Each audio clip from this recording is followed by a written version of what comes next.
Bismillahirrahmanirrahim. Assalamualaikum warahmatullahi wabarakatuh. Alhamdulillah wa syukurillah wa la haula wa la quwata illa billah. Allahumma shalli wa sallim ala sayyidina Muhammadin wa ala alihi wa sahbihi wa man walah. Para pemirsa sekalian yang dirahmati oleh Allah Subhanahu wa taala, alhamdulillah pada kesempatan kali ini kita bertemu kembali untuk mengkaji tentang sejarah kehidupan Nabi SAW, yang pada hari ini kita akan membahas yaitu sejarah hijrah Nabi SAW yang terjadi pada tahun ke-8 Hijriah. Oleh karena itu, marilah sama-sama kita dengarkan penjelasan daripada guru kita tentang sejarah peristiwa yang terjadi pada tahun ke-8 Hijriah. Kepada guru kita Al-Habib Abdurrahman bin Kamil As-Sagaf, dengan penuh hormat kami persilahkan. Assalamualaikum warahmatullahi wabarakatuh. Waalaikumsalam warahmatullahi wabarakatuh. Alhamdulillah, alhamdulillahi rabbil alamin. Allahumma salli wa sallim ala sayyidina Muhammadin wa ala alihi wa sahbihi ajmain, amma ba'du. Peristiwa-peristiwa bersejarah yang terjadi pada tahun 8 Hijriah. Yang pertama, Islamnya Amr bin As dan juga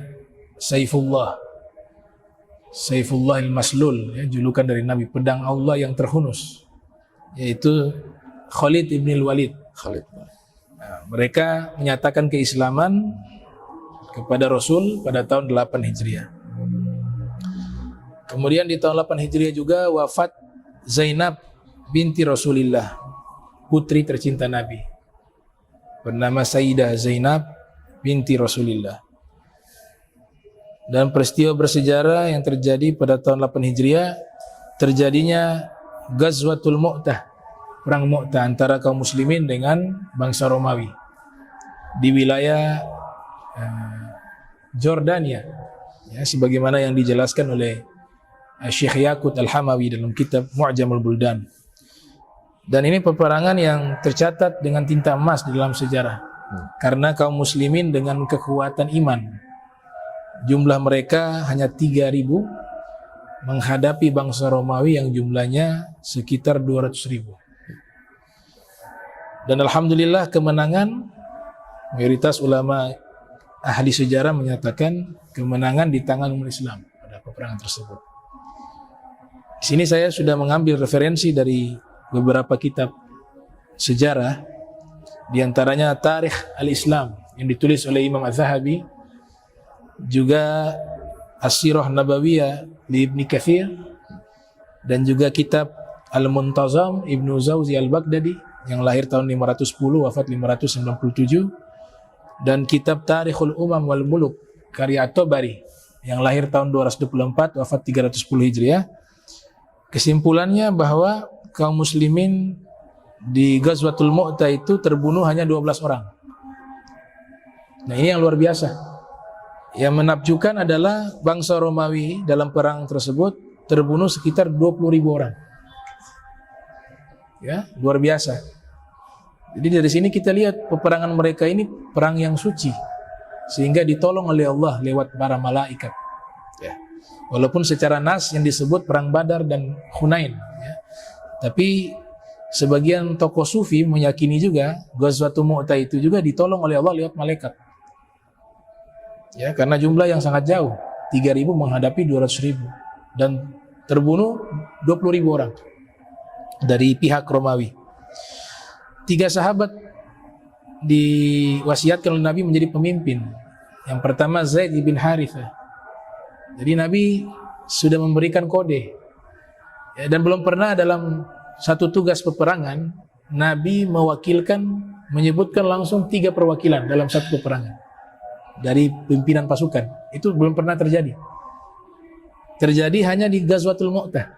Nabi mengatakan yang memimpin diberikan royah, bendera, sebagai pemimpin Zaid bin Harithah.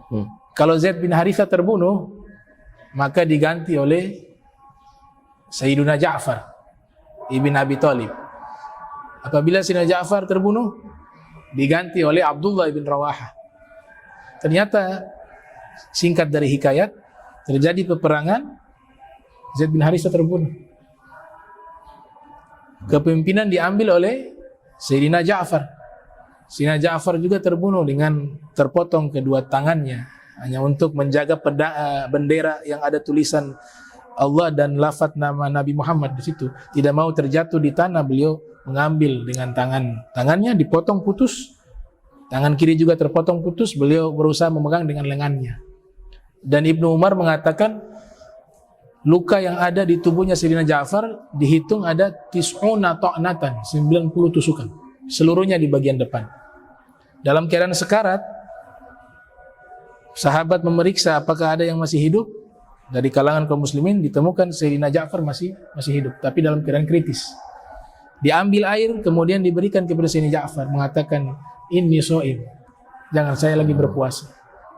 Kata sahabat yang memberikan air, "Dikodo saja, berikutnya kau dalam keadaan kritis." Beliau mengatakanlah, "Ashtahi an uftira fil jannah." Saya berharap saya bisa buka puasa di surga. Hanya meninggal dunia, Allah ganti dua lengan yang putus dengan dua sayap. Nah, itu terjadi pada tahun 8 Hijriah. Kemudian Fathul Makkah juga terjadi pada tahun 8 Hijriah. Perang Hunain dan juga Taif juga terjadi pada tahun 8 Hijriah. Dilahirkannya Ibrahim, putra Rasul, dari ibunya Maria Kiptiah, dan juga tidak lama meninggal.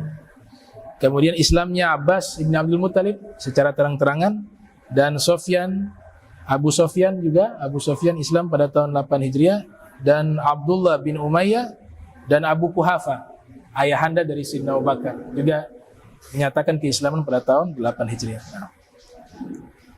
Terima kasih atas penjelasan antum.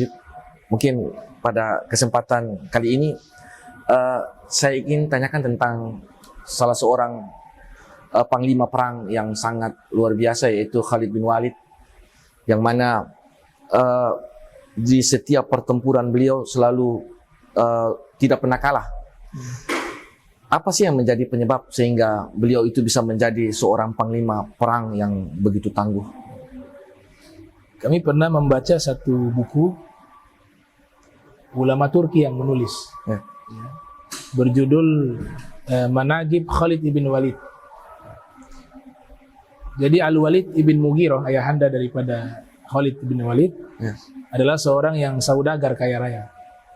Jadi memang sudah punya cita-cita anaknya ini menjadi seorang panglima perang. Jadi tidak diberikan kesibukan apapun kepada Khalid bin Walid dari kecil, kecuali hanya mempelajari tentang ilmu-ilmu militer, strategi perang. Bahkan dikatakan beliau disekolahkan secara khusus di Syam untuk masuk di sekolah militer bangsa Romawi. Begitu juga dengan pengetahuannya dimasukkan juga di sekolah-sekolah yang ada di sekitar Jazirah Arab, kekuasaan Persia di situ, dan ada kekuasaan Romawi. Beliau juga sekolah di sekolah militer Persia.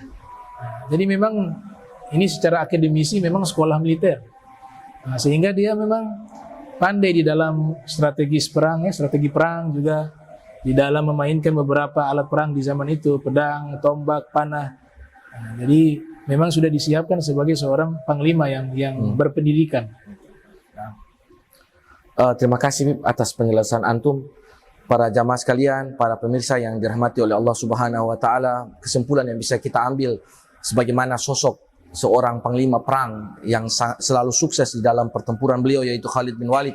Beliau menjadi seorang panglima yang tangguh. Salah satu sebabnya yaitu sejak kecil beliau telah disiapkan oleh kedua orang tuanya untuk belajar tentang strategi militer.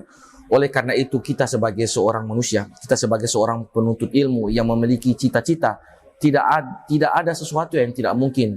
Segala sesuatu kita harus memiliki perasaan yang optimis bahwa apabila cita-cita kita melalui proses dengan kesabaran dan juga dengan ketekunan, insya Allah apa yang kita idam-idamkan, apa yang kita cita-citakan akan tercapai. Sebagaimana di dalam nasihat para ahli hikmah, man sobara wa ta'anna nala ma tamanna. Barang siapa yang bersabar dan tidak terburu-buru, insya Allah dia akan mendapatkan apa yang dia idam-idamkan atau yang dia cita-citakan. Para jamaah sekalian yang dirahmati oleh Allah Subhanahu wa taala, demikianlah pelajaran kita pada hari ini. Kami mohon maaf kalau ada kekurangan. Wassalamualaikum warahmatullahi wabarakatuh.